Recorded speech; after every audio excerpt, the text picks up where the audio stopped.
Hello दोस्तों, कैसे हैं आप सभी। आई होप आप सभी बहुत अच्छे होंगे, खुश होंगे और स्वस्थ होंगे। खुशबू इंदौरी चैनल में आप सभी का बहुत बहुत स्वागत है।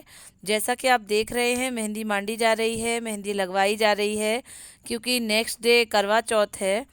तो मैं पहले ही बता दूं आपको कि करवा चौथ मेरा एकदम ख़राब हो गया, एकदम बैंड बज गई मेरी।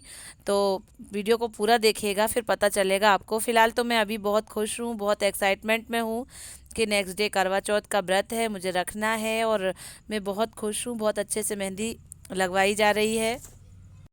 और यहाँ पर तो मैं खुद से ही मेहंदी लगा रही हूँ। मेरी जो शिवानी है उन्होंने मेरे दोनों हाथों में लगा दी थी, और उसके बाद फिर वो चली गई थी। उसके बाद लक्ष्य के पापा ने खाना बनाया था, हम लोगों ने खाना खाया था, और फिर मैं ये पैरों में खुद से मेहंदी लगा रही हूँ। वैसे तो मुझे लगानी आती है, पर अब आजकल के जैसे नहीं लगानी आती है। ये आप देख रहे होंगे, लक्ष्य के हाथों पे मैंने मेहंदी लगा दी है, जिसमें एक हाथ में जय श्री महाकाल लिखा हुआ है, एक हाथ में एप्पल का फ़ोन बना हुआ है, बांसुरी बनी है, और भगवान कृष्ण का मोर पंख भी बनाया है। ये आप देख भी रहे होंगे। लक्ष्य की बहुत ही अच्छी मेहंदी लगी, बहुत खुश हैं वो। मैंने कहा कि मैंने तो दोनों हाथों में और पैरों में लगा ली है, मेरा बच्चा रह जाता है, तो मैंने कहा मैं लगा देती हूँ। ये आप देख रहे होंगे, मेहंदी लगा के झड़ा दी है, अब इसका कलर अच्छे से आएगा।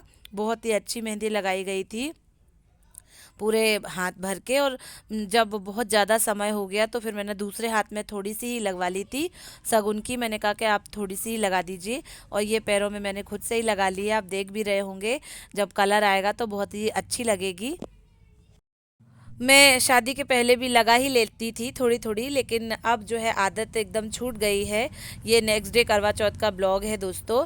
ये आप देख रहे होंगे, मेहंदी ने बहुत ही अच्छा सा कलर दे दिया है। मेरे हस्बैंड ऑफिस जा रहे हैं, तो उसके पहले वो मेरी मेहंदी का वीडियो शूट करके जा रहे हैं। मैं बहुत खुश हूँ, बहुत एक्साइटमेंट है कि आज करवा चौथ का व्रत है, और मैं मेरी पति की लंबी आयु के लिए ये व्रत रख रही हूँ। बहुत अच्छा लग रहा है। ये पैरों में मैंने पायल और बिछिया भी चेंज कर लिए हैं। मेहंदी ने भी बहुत ही अच्छा कलर दिया है, ये आप देख रहे होंगे। आई होप आप सभी की मेहंदी ने भी बहुत ही अच्छा कलर दिया होगा, और आप सभी ने भी बहुत ही अच्छे से करवा चौथ का व्रत रखा होगा। शाम का समय है, पूजा पाठ की सारी तैयारी हो चुकी है। मैंने सारा कुछ निकाल दिया है दोस्तों पहनने के लिए, लेकिन पहनते समय, पहनने के ड्यूरेशन में ही मेरी इतनी ज़्यादा तबीयत ख़राब हो गई। मुझे इतने चक्कर आ रहे थे, और मुझे इतनी ज़्यादा वॉमिटिंग जैसा लग रहा था कि क्या करें, कैसे पूजा होगी। हेलो दोस्तों, मैं कर रही हूँ करवा चौथ की पूजा, और मेरी थोड़ी तबीयत ख़राब हो गई है। चक्कर आ रहे हैं, वॉमिटिंग जैसा लग रहा है। अब कुछ खाया पिया नहीं है तो ऐसा तो लगेगा ही। मैं अच्छे से तैयार हो गई हूँ, जैसा भी तैयार हुई हूँ, और अब लगा रही हूँ मावर। उसके बाद फिर पूजा स्टार्ट करते हैं।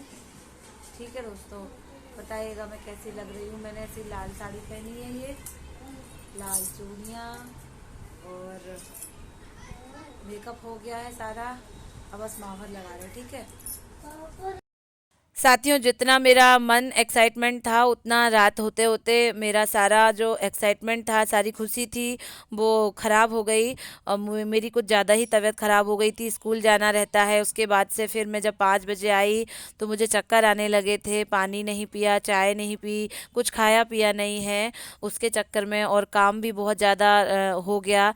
सुबह से बच्चों को पढ़ाना करना सब कुछ रहता है, तो मैं बहुत ज़्यादा परेशान हो गई थी। इस समय मैं कैसे पूजा कर रही हूँ मैं ही समझ सकती हूँ। मेरे चेहरे पे स्माइल नहीं है, और मैं सोच रही हूँ भगवान, में मन ही मन भगवान से बोल रही हूँ कि भगवान पूजा हो जाए कैसे भी करके, और चंद्रमा मैं देख लूँ, मेरा व्रत का पारण हो जाए, उसके बाद भी कुछ भी हो। लेकिन क्या कर सकते हैं, तबीयत अचानक से ख़राब भी हो गई थी। मुझे गैस की प्रॉब्लम ज़्यादा रहती है, तो उसी के चक्कर में जब कुछ खाया पिया नहीं है तो पेट में दिक्कत होने लगी, और अजीब अजीब सा लगने लगा, चक्कर कुछ ज़्यादा ही आने लगे। साथियों, मुझे आपसे एक बात पूछनी है, क्या कोई कोई चाय और पानी भी ले लेता है? तो मुझे बताइएगा कि चाय पानी लेना कहाँ तक सही है, क्या मैं ऐसा कर सकती हूँ? क्योंकि मेरे हस्बैंड बहुत दुखी हो गए थे, क्योंकि क्योंकि सारा दिन से आते हैं और आज त्योहार होता है, उसके बाद अगर आपकी वाइफ की तबीयत ख़राब हो जाती है और आपके चक्कर में कि आप व्रत रख रहे हैं, तो सामने वाले को थोड़ा बुरा लगता है। उन्हें बहुत ज़्यादा तकलीफ़ हुई इस बात से कि बिना खाए पिए तुम व्रत रखते हो और फिर लास्ट में ऐसा तुम्हारी तबीयत इतनी ज़्यादा ख़राब हो जाती है। साथियों, मैंने ना तो खाना उन्हें लगा के दिया, ना ही मतलब खिलाया, ना उतना उस तरीके से मैंने उनको लिया, क्योंकि पूजा करने के बाद जब मैंने व्रत का पारण किया, पानी पिया, उसके बाद फिर मुझे वॉमिटिंग स्टार्ट हो गई थी। तो फिर सर घूमने लगा था। तो मैं जैसे मैंने कपड़े पहने हुए हैं बिल्कुल इसी तरीके से ही मैं बिल्कुल बिस्तर पे लेट गई थी और समझ लो सो ही गई थी। लेकिन फिर रात में 11-12 बजे जब मैं उठी, मैंने चेंज किए और थोड़ा बहुत कुछ खाया। तब तक मेरे हस्बैंड खा पी चुके थे, लक्ष्य भी खा पी चुके थे। तो थोड़ा बुरा लगता है कि पूरा साल में एक त्यौहार आया और मैंने अपने हाथों से खिला भी नहीं पाया, ना हस्बैंड को ना बच्चे को। इतनी ज़्यादा तबीयत ख़राब हो गई, मैं खड़े भी नहीं हो पा रही थी, इतने ज़्यादा चक्कर आ रहे थे। लेकिन अब सब ठीक है। वो तो व्रत वाले दिन ऐसा हो गया था।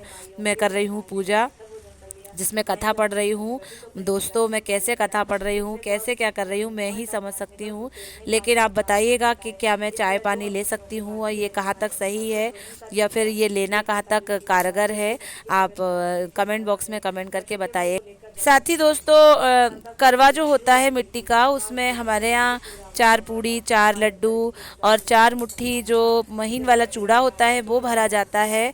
और पंजीरी चावल के आटे की बनाई जाती है, उसको बना के 4 मुट्ठी भरा जाता है।